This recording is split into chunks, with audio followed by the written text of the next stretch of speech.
5 major changes announced by the UK Home Secretary James Cleverly in December 2023 to cut down on net migration is to ensure that the minimum salary threshold for those that would be sponsored on a skilled worker visa would increase from £26,200 to a whopping £38,700. The implication of this is that if you're coming to work in the United Kingdom, or if you want to get a sponsored visa in the United Kingdom to come and work, you have to be earning nothing less than a minimum of £38,700. Those that would be greatly affected by this rule would definitely be those coming outside, international applicants coming to the UK to come and work. But the question is everyone affected? Must everyone earn £38,700 before they get a skilled worker visa in the United Kingdom?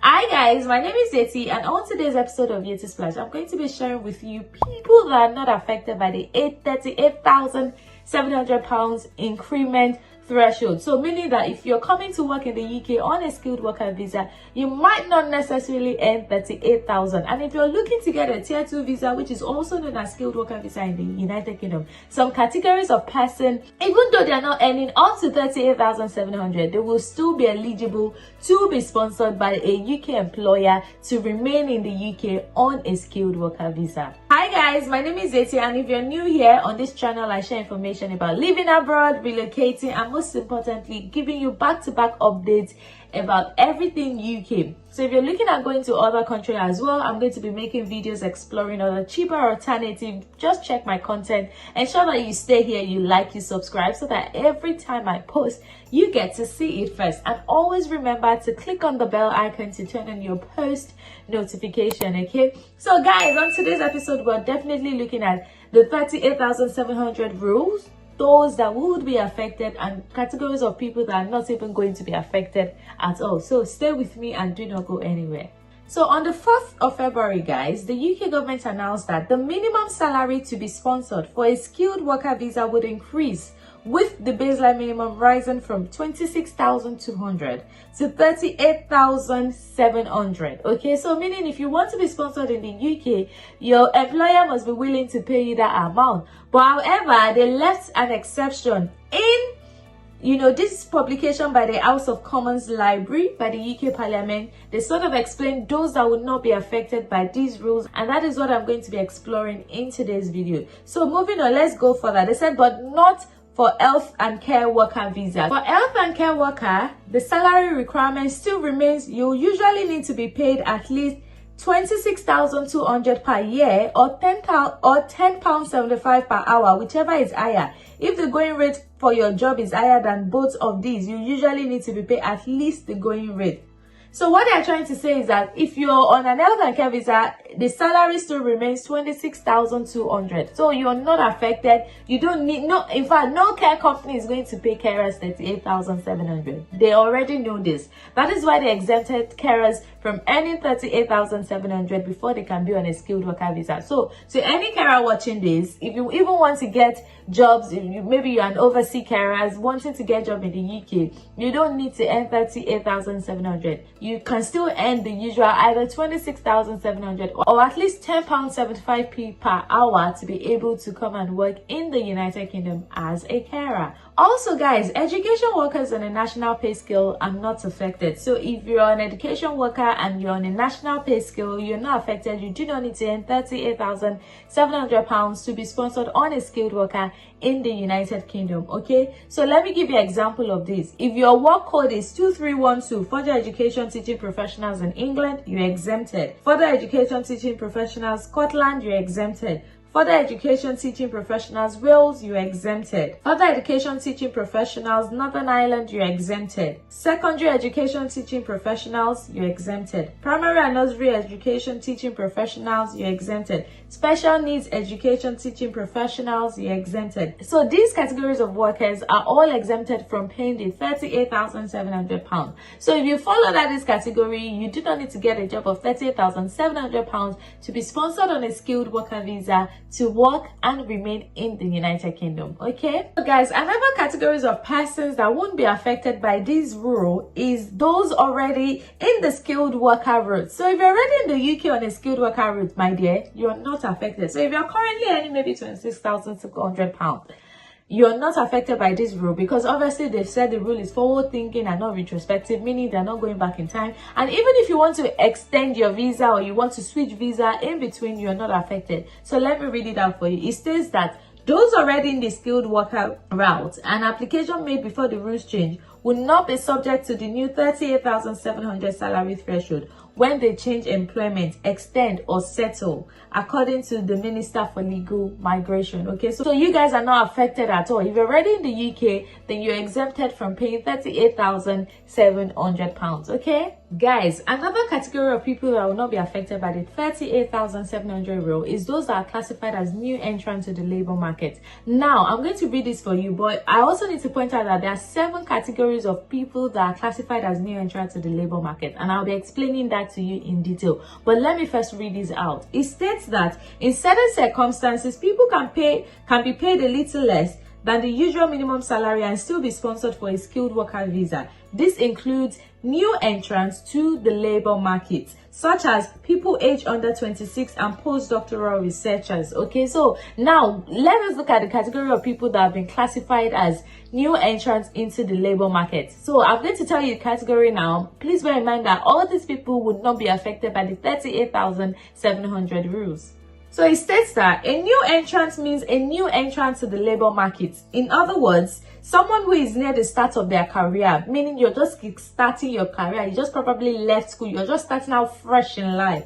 So in other words, someone who is near the start of their career will meet certain criteria. It does not mean an applicant who is making their first skilled worker application or entering the UK for the first time. So just because you're making your first skilled worker application or this is your first time of coming into the United Kingdom does not mean that you'll be classified as a new entrant. Okay, it means that you're just at the fresh start of your career. Okay, so let's look at the 7 categories of new entrants. So if you fall under this category, you do not need to earn £38,700 to be sponsored on a skilled worker visa in the United Kingdom. So number 1, applicant is under 26 at the age of the application. So if you're putting in your application and you're under the age of 26 at that time, then you're classified as new entrant, meaning your job must not necessarily pay you 38,700 before you qualify for a skilled worker visa. Number 2, guys, applicant is sponsored for a postdoctoral position in one of the following occupation. Okay, so if you're a postdoctoral researcher in one of the following occupation: chemical sciences, biological sciences and biochemists, physical sciences, social and humanities sciences, natural and social science professionals not elsewhere classified, or higher education teaching professionals. All of these people, if you're doing doctoral research in any of this category, then you're classified as a new entrant to the labor market, and you do not need to earn £38,700 to be sponsored on a skilled worker visa. Number 3, guys, applicant is working towards a recognized professional qualification in a UK regulated profession. So if you're working towards any professional qualification, then you're classified as a new entrant. I'm sure this will be applicable to those working towards becoming maybe solicitors in the UK, something like that, and they will classify them as new entrant to the labor market. Number 4, guys, applicant is working towards full registration or chartered status with the relevant professional body for the job that they are sponsored for. So maybe for the job you're sponsored for, you still probably want to you want to become chartered or something like that. Then you will be classified as new entrant to the labor market, and you do not need to earn £38,700. Okay. Number 5, guys, applicant is switching from tier 1. That is the graduate entrepreneur. So if you're switching visas from tier 1, you want to probably switch to tier 4. The tier 1 has to do with graduate entrepreneur. Then that means that you do not need to earn £38,700 to then be sponsored on a tier 2 visa, which is the skilled worker visa. Okay. Number 6, guys, applicant's most recent permission other than a visitor was under tier 4 general or the student route. So for those on the student route, this is good news. Like if you're in the UK as a student and you just graduate and your most recent visa is the student visa, then you are not, you shouldn't be bothered, because you do not need to earn £38,700 to be sponsored on a skilled worker visa in the UK. So this is good news for a lot of people that came into the UK to study and then they're already worried and bothered that, oh my God, does that mean I have to leave the UK? What if I don't get a job of 30,700? My dear, this is good news. You are not affected. So if your recent visa is the student visa, you do not need to earn 38,700 because you fall under the new entrant category and you're exempted from any 38,700 to be sponsored.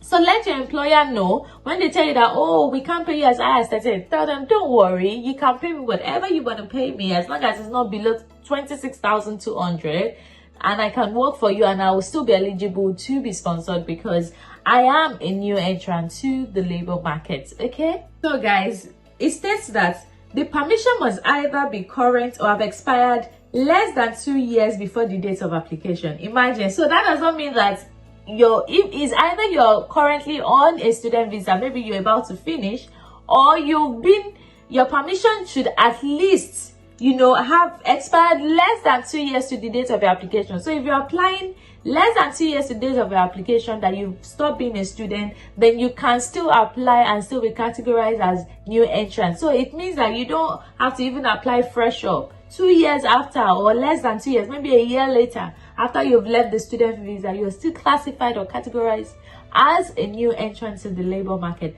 And it further states that in that permission or previous permission, the applicant must have been sponsored to study one of the following courses, not any other qualification of an equivalent level. So you must come to the UK to study one of the following: bachelor's degree, master's degree, PhD or other doctoral qualification, a postgraduate certification in education, a professional graduate diploma of education. And then it goes further to say the applicant must have completed or be applying no more than 3 months before they are expected to complete. So before you finish your course, 3 months before you finish your course, you can apply the course. An exception applies to PhD and other doctoral qualifications where the applicants must have completed at least 12 months study in the UK towards the qualification. So that's the exemption for PhD holders, and that's reasonable because they spend 3 to 4 years on their course. So if you have completed at least 12 months study in the UK towards your qualification, then you can also be categorized as a new entrant. This is good news, guys. This is good news for those that are on the student visa in the UK. If you're still watching now, I still have one more condition to list, but please do well to subscribe now, like, share, so that when next I post, you get to see it first. And don't forget to follow me on Instagram at Yettysplash. I have over 150,000 family members there. We have fun there, so please do well to subscribe on YouTube and follow on Instagram. Okay, so the 7th one, guys, applicant's most recent permission other than as a visitor was under the graduate route. Guys, this is even applicable to those on the post-study work visa.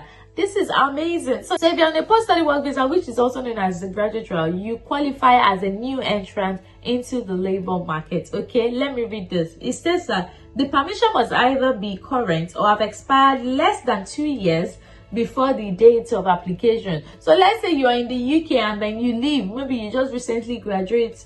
You're on the graduate rule, and then you'll probably left the UK to your own country. So if it's still within 2 years and you're applying for a skilled worker visa outside your country, you can still earn less than 38,700 pounds because of course you're still classified as new entrants in the United Kingdom. However, guys, there's a 4-year limit. Okay, let me read this out to you. It says that applicants can be new entrants for a maximum of 4 years. So meaning that if you're on a skilled worker visa, anywhere say 30,000 pounds because you're a new entrant, within that 4 years, it is either the company you're working with pays you higher, or you leave there and look for a much more higher paying job that meets the salary threshold. Okay, because it says that applicants can be new entrants for a maximum of 4 years. So after 4 years, you should either look for a better job or that your company increases your salary. And it says that the 4 years include time spent in any tier 2 route, the graduate route, or as a skilled worker. Oh my God. So that means if you're on a graduate visa before they have started counting your 4 years. Can you imagine? So once you're on a tier 2 graduate route or skilled worker visa, they start counting your 4 years. So if you do 2 years post study work visa, that means you only have 2 years to be new entrants in the labor market, which is a total of 4 years. Not like you do 2 years on the on a post study work visa and then you now do 4 years on a skilled worker visa. No. So 2 years on post study work visa, the next 2 years like this, just know that you are using it to look for after that 2 years. That means it will be a total of 4 years. Once you're done with your post-study work visa and another 2 years on the skilled worker visa, if you're earning lesser than 38,700, which is fine, but just know that after that 2 years you need to look for another job that will eventually pay you as high as £38,700. Okay, so let's go further. The 4 years include time spent in any tier 2 route, the graduate route, or as a skilled worker, whether or not that permission was for a continuous period. So even if you break it, maybe you went back home for a time, they will still calculate it before you come back. Wow. So an applicant cannot be considered as a new entrant for only part of the time they are applying for. So like what I've explained, they will count everything together. If the applicant is applying for more than 4 years, or if granting the application would mean they would have more than 4 years permission in total, whether continuous or not, as a tier 2 migrant and or as a skilled worker, they cannot score tradable points as a new entrant. They will need to score tradable points in another way. So you see what they're saying? That means if they're issuing you COS, if you have spent 2 years on a post-study work visa, and then they will be issuing you COS as a new entrant into the labor market, they will only be able to issue that COS for just 2 years and not 5 years, because by that 5 years you would have exceeded the 4-year limit. I don't know if this makes sense. If it doesn't, let me know in the comment section and I'll try my best to explain to you. It goes further to state that you must not grant them a shorter permission than they are being sponsored for, so they will meet the new entrant requirement. Where the applicant has time left under the 4-year time limit where they could qualify as a new entrant, you should discuss the case with the manager to decide whether to contact the sponsor and give them the opportunity to revise the dates on the certificate of sponsorship to allow the applicant to qualify as a new entrant.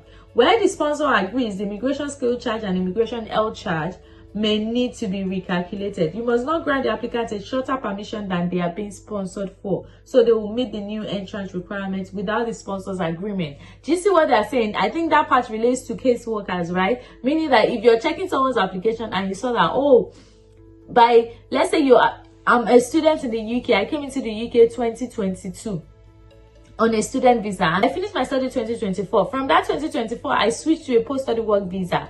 That is when my new entrants start counting. So if I spend 2 years on that post-study work visa, 2025, 2026, if I now get a job that wants to sponsor me as a new entrant, they have to let them know, the caseworker has to let them know that, look, you still have 2 years, meaning you can earn less.